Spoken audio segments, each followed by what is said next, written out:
আর সৃষ্টির সকল কাজে সকল কিছুর প্রশংসা পায় পুরুষ জাতি বটে। নারীর ঘর নেই, স্বাধীনতা নেই, নেই কোনো সুনাম।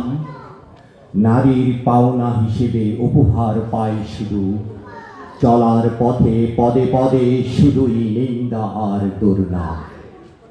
নারীর নিজস্ব বলতে কিছুই নেই তার, এমনকি যে মনটা থাকার কথা ছিল যার, একান্ত সেখানেও চলে খবরদারি আর শাসন।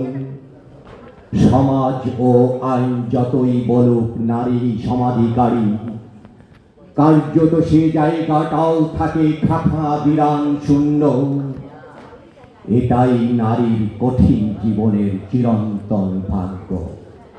নারীর জন্ম সংসার নামক ঘানি টানার জন্য। নারী হয় না প্রিয়জন, নারী হয় শুধুই পুরুষের প্রয়োজন। এটাই পুরুষতান্ত্রিক সমাজের নিয়ম নীতির কারণ। বিশ্বের যাহা মহান সৃষ্টি চিরকল্যাণের, অর্ধেক তা করিয়েছে নারী, অর্ধেক তা নর। যে নারী পুরুষের সংসার ধর্ম ভিক্ষা করে, পায়ের শিকল খুলে ফেলে মুক্ত চিন্তায় শক্ত মনে, স্বাধীন মনে দাপতে চলে কুসংস্কার তুচ্ছ করে, বাধা বিপত্তি ছিন্ন করে সামনে চলে বীর দৌড়ে।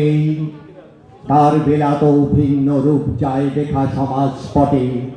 তার দিকে ভুরু কুঁচকে কুদৃষ্টিতে কুবাক্য ছুড়ে মেরে ভিন্ন প্রক্রিয়ায় তার গলাটাও চায় চেপে ধরতে।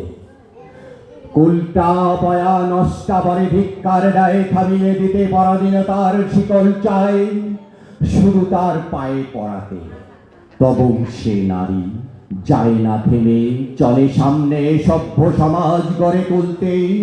সুঘ্রাণ দেয় ছড়িয়ে, সকল নারী নত হয় সেই নারীর সৃষ্টির কাছে। অসহায় নিপীড়িত সকল নারী শক্তি পায় ঘুরে দাঁড়াতে। এই ভয়ের কারণেই পুরুষ জাতি নারীর পায়ে শিকল পরিয়ে রেখেছে।